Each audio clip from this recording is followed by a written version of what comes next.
My beloved brothers and sisters, I welcome you to the edge of something sacred. You have not wandered here by accident, and you have not survived your nights in vain. You have been carried, lifted, and held by a grace that does not flinch when the fire rises. When God prepares to shift your life, not a little, not a bit, but forever, He sends signs, not of thunder or fury, but of quiet reckonings that thunder in the soul. There comes a moment in every soul's journey when the world grows strangely still. The clamor of conversation, the familiar hum of daily living, the noise we've grown so used to. It all begins to hush, and at first we fight it. Oh yes, we claw at the silence as if it were some unified ghost. We turn the volume up on our televisions. We scroll endlessly through our phones. We knock on doors that no longer open. But still the silence grows. It does not ask for permission. It does not apologize. It comes softly, steadily, with the dignity of a thing that knows its purpose. And when it comes, it settles in your bones like winter wind, cold, cutting, and necessary. The silence isn't empty, though it feels like a void. No, child, it is full of truth you've been too distracted to hear, full of instructions you've been too busy to receive, full of questions you have not dared to ask. The silence comes not to punish, but to prepare. You see, when God is about to shift the landscape of your life, He begins by quieting the land. He hushes the voices that once soothed you, because they cannot speak where you're going. He dims the lights of old paths, because you've outgrown them. He draws the curtain on chapters you weren't bold enough to end yourself. And suddenly, you find yourself in the stillness, looking around, wondering why the phone won't ring, why the invitations have stopped, why your name isn't on the list. But I tell you now, you have not been forgotten. You have been chosen. And when you are chosen, you are set apart. And when you are set apart, solitude becomes your sanctuary, not your sentence. It is in the still places that God does His deepest work. Look at nature. The seed breaks beneath the soil in silence. No audience applauds. No trumpet announces the moment it dies in darkness to become something greater. And yet, that is where transformation begins. Beneath the surface, beneath the noise, beneath the light. So too does your becoming begin in the hush of God's hand on your life. You are not being ignored. You are being insulated. He is drawing you inward so He can speak without competition. You've been surrounded by too many voices, some well-meaning, some manipulative, and now your Creator wants a private conversation. So He dims the distractions and turns the world's volume down. And when the silence grows louder than the noise once was, that is when the divine whisper begins. At first, you may resist. Lord knows we all do. We want to hear from God, but not like this. We want Him to speak in thunder and fire, not in the absence of sound. We want the burning bush, the parted sea, the pillar of cloud. But oftentimes, God's greatest revelations do not roar. They resonate. And oh, how they resonate in the silence. In that quiet space, you start to see yourself. Really see yourself. The masks fall off. The performances end. The applause fades. And all that's left is the truth of who you are and who God is calling you to become. The silence strips you of what you've used to shield your soul. It removes your need to please. It shows you the faces of fear you've carried like heirlooms. It reveals how long you've been tolerating things meant only for a season. Yes, child, in the silence, the mirror is clean. And though what you see may make you tremble, it is there, right there, that God begins to pour wisdom into the cracks of your confusion. And when you finally stop asking, why is this happening to me? And begin to ask, what is this trying to teach me? That is when the shift begins. That is when heaven leans in close and the voice of God, deep and sure and full of mercy, begins to say, be still. I am doing something new in you. I am pruning. I am purifying. I am preparing you for places your feet have not yet touched. Some of us are so accustomed to cows, we confuse peace with punishment. But peace is not the absence of sound, it is the presence of God. And when He clears your space, He is not subtracting, He is sanctifying. He is removing the excess to make room for the extraordinary. There is sacred power in being alone with God. That's where warriors are made. That's where prophets are birthed. That's where healing begins to rise like bread in an oven, slow and hidden, but sure. That's where you learn to walk with dignity when no one is clapping. That's where you learn to sit in the dark and trust that dawn will not forget you. And beloved, dawn never forgets. So if you find yourself in a season where friends have faded, where your phone is silent, where the invitations have stopped coming and the spotlight has dimmed, do not panic. Praise. Praise because you are on holy ground. Praise because God saw fit to take you to the wilderness, not to destroy you, but define you. Praise because He trusts you enough to talk to you in the quiet.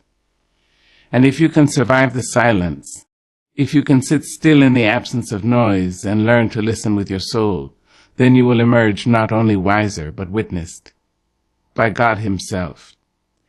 And when He speaks, it will not be a shout. It will not be a scream. It will be a still, small voice that sounds like peace, that feels like healing, that tastes like joy, and that changes everything. So do not fear the quiet. Do not run from the solitude. Do not curse the silence. It is not a prison. It is a cocoon. It is not the end. It is the in-between. And God does some of His finest work there. You, child of grace, are not forgotten. You are being formed. And when the silence has done its work, when it has peeled away the unnecessary, poured in the truth, and polished your spirit until it shines, then and only then will the doors swing open, and the new thing shall be revealed. And you will say, through tears and triumph, "It was good for me to be alone, because I heard Him clearly there." So sit still, beloved, be patient. Be watchful, because when the silence grows louder, God is speaking something life-changing. There comes a peculiar H, a soft but certain pull in the spirit, when the garments that once clothed your comfort no longer fit your becoming. The things, the places, the people, the routines, they do not wound you, not directly. No, they simply stop fitting. You look around your life and realize it no longer wears well on you. It's like trying to step back into shoes that carried you through miles of wilderness. Blessed shoes, worn and true, but now they pinch your toes, they press on your bones, and they will not carry you into what comes next. And this, beloved, is no accident. There is a holy discomfort that visits us just before transformation. It doesn't come with fire from the sky or angels at the door. It comes in the form of restlessness, like the body trying to stretch beyond its own skin. You find yourself in rooms that once thrilled you, and now they only echo. The conversations you once clung to seem hollow. The affection that once warmed you now leaves you cold. The accolades you used to reach for no longer excite your spirit, and the identity you used to wear proudly now hangs on you like borrowed clothing. Ill-fitting, unfamiliar, and untrue. This is not arrogance. This is awakening. When God is preparing to move you into a new season, He begins by making you uncomfortable in your current one. He does not force you with chains. He frees you with change. He begins to close the windows you keep trying to pry open. He lets the music fade that you used to dance to. He allows you to taste the bitterness in things you once called sweet, and you, being sensitive and sacred, start to feel the friction. You don't know what's happening. You only know you can't stay here, not like this. It feels like loss, but it is really release. It feels like endings, but it is the beginning of your elevation. You are molting, shedding the skin that can no longer hold the glory of who you are becoming. You are outgrowing the scaffolding that held you while you healed. And sometimes that feels like betrayal. But listen to me. Sometimes the greatest act of love is letting go of what no longer serves your soul. Even Jesus walked away from the familiar to fulfill his calling. Even he left his home to walk among strangers and speak to the winds and sit with the broken. He could not stay where he was and become who he was sent to be. And neither can you. Do not confuse comfort with calling. Comfort tells you to stay where it's safe. Calling dares you to walk where it's sacred. And sometimes the cost of the call is everything that once made you feel secure. But oh, what you gain in the trade. What you gain is alignment. You gain the rhythm of heaven pulsing in your veins. You gain the clarity of who you are apart from what you do, apart from who applauds, apart from what people expect. You are not here to stay the same. You are here to evolve, to rise, to remember who you were before the world told you who to be. And that remembrance will require release. You may have to say goodbye to friendships that were beautiful in their time, but now bind you with nostalgia. You may have to walk away from opportunities that feed your ego but starve your purpose. You may even have to grieve versions of yourself that helped you survive, but can't help you soar. Let it fall away, my dear, let it fall. Let the titles fall. Let the roles fall. Let the old stories fall. If it must go, let it go. For nothing that is meant for your next chapter will ever be afraid of your growth. The people who are truly for you will not be threatened by your transformation. They will celebrate it. The dreams that are truly divine will not demand you stay small to chase them. And the spaces that are truly sacred will not shrink when you begin to expand. But beware, not everyone will understand. Some will accuse you of changing. And you are. You are changing. You are healing. You are aligning. You are becoming someone who no longer fits into what once was. That's not betrayal. That's birth. That's not selfish. That's sacred. And those who love you deeply will adjust their arms to embrace the new dimensions of your soul. So if you find yourself feeling strange in familiar places, if the things that once made you feel alive now feel like cages, if the applause you once craved now echoes without meaning, take heart. You are not broken. You are breaking through. You are peeling back the layers of expectation to reveal the truth of your identity. You are being called to stand in rooms your ancestors only dreamed of. You are being positioned to speak with a voice that thundered inside you for years, but now demands to be heard. You are moving into the land of promise, and you cannot carry everything with you. Some of the weight must fall away, and when it does, when you finally surrender the old shoes, the old songs, the old skin, you will feel light. Not because life has gotten easier, but because your soul is no longer fighting the gravity of things it has outgrown. And oh, what a glory it is to walk upright in your truth. What a gift it is to not shrink to fit places you've transcended. What a joy it is to finally stop apologizing for becoming whole. There is no guilt in your growth. There is no shame in your shedding. And there is no fear in your future. Not when God is the one calling you forward. He who made the stars and named them one by one has also named you, called you by your true name, and he will not dress you in destiny while you are still clinging to what used to cover your survival. So do not be afraid when the unraveling begins. Do not panic when your appetite changes, when you crave solitude over social climbing, when you'd rather speak truth than be liked, when you choose peace over performance. These are signs, not of rebellion, but of realignment. You are walking in rhythm now. And with each step away from what no longer fits, you are stepping into what was always meant for you. You are walking toward divine appointments, soul-deep friendships, sacred work, and the kind of joy that doesn't depend on applause. So yes, things are falling away, and yes, it's painful, and yes, it feels uncertain. But hear me now. You are not losing yourself. You are finding yourself. And the self you are uncovering, she is radiant. She is wise. She is rooted. She is ready. Let what no longer fits fall away, and walk boldly into the space God has carved just for you. It has your name on it. It always has. There is a pain that visits all of us. It sits in the quiet corners of our memory, lingers in the shadows of our smiles, and walks beside us like an old friend we never meant to meet. It may arrive without warning, or it may grow slowly over time, like vines creeping up the walls of a house, inch by inch, until you can no longer see the windows. You know the kind of pain I mean. The pain of being misunderstood, even by those who claim to know your heart. The pain of disappointment, when what you prayed for didn't come, or what you trusted was broken in two. The pain of betrayal, of being left behind, of burying someone whose laughter still rings in your ears. The pain of waking up in the morning wondering if the light is worth chasing again. Yes, child, I know that pain. I know it in my marrow. I have tasted it in the salt of my tears, and I have carried it in the basket of my soul through many storms. And yet, I am here to tell you something tender and holding that pain.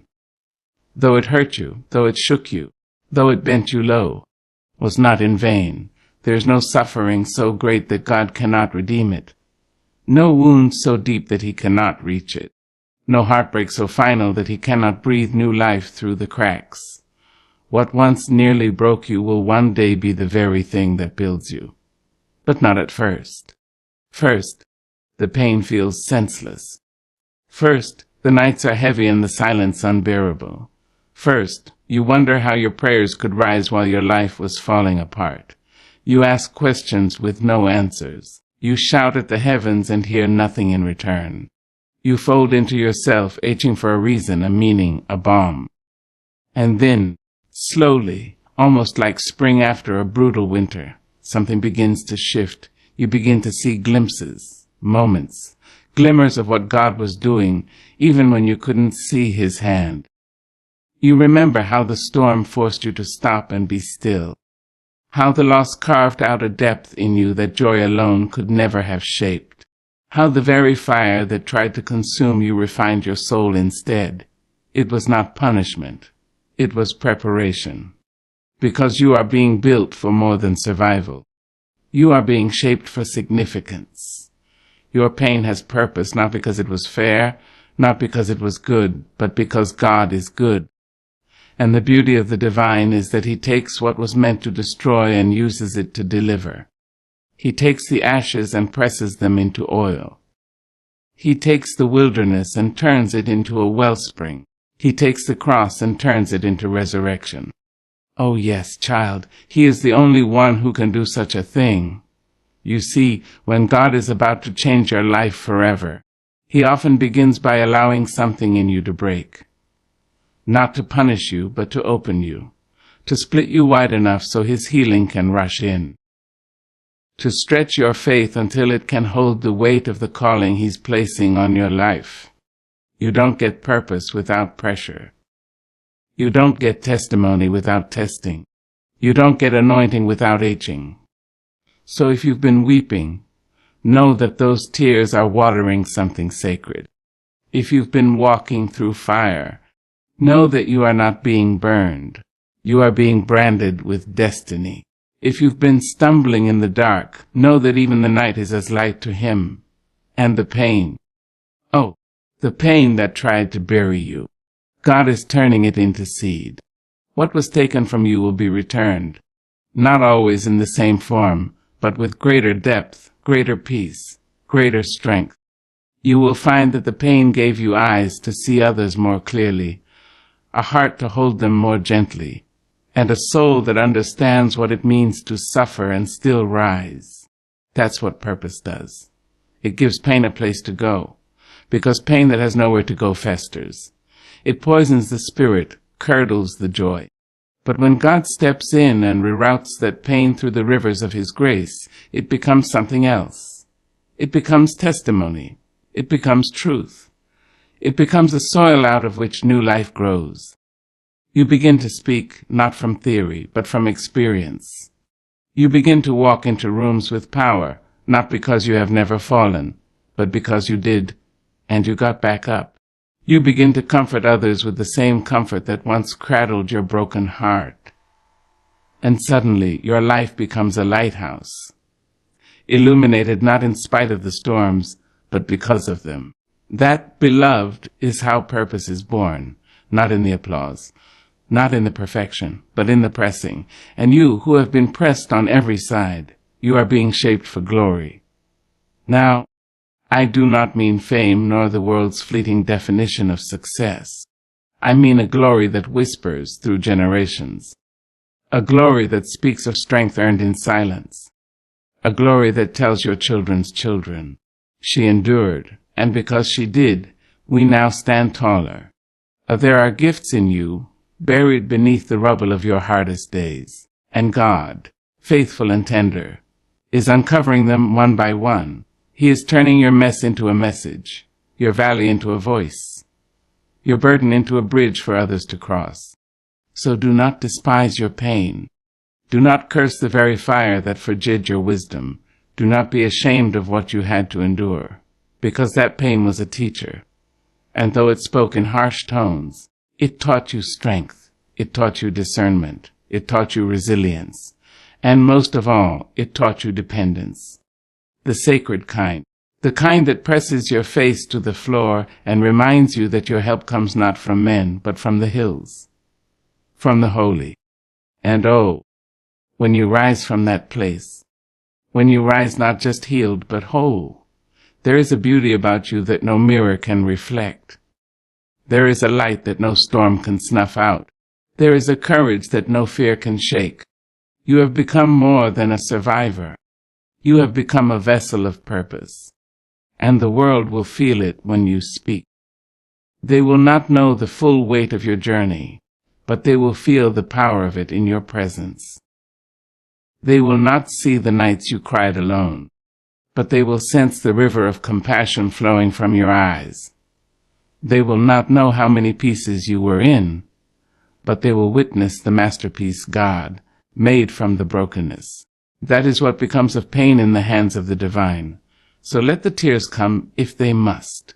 Let the heart break open if it needs to. But never, not for one moment, believe that your suffering is wasted. Never believe that God does not see. Never believe that this valley is where your story ends. You are not buried. You are planted, and something beautiful is growing in you. Something strong, something eternal, something divinely purposeful. Just wait, just trust, just hold on, because the pain will pass. But the purpose, it will last forever. So if you feel the silence growing louder, if you feel your skin stretching against your old identity, if your wounds are starting to speak in the voice of wisdom, know this: God is about to change your life forever. He is not slow, He is strategic, He is not far, He is faithful. And His timing, though it may not align with the ticking of our clocks, is always wrapped in mercy and crowned with truth. So stand still. Be brave. Lift your chin to the sky and whisper, I am ready, Lord. I am yours. Take me where you will. And watch the mountains move.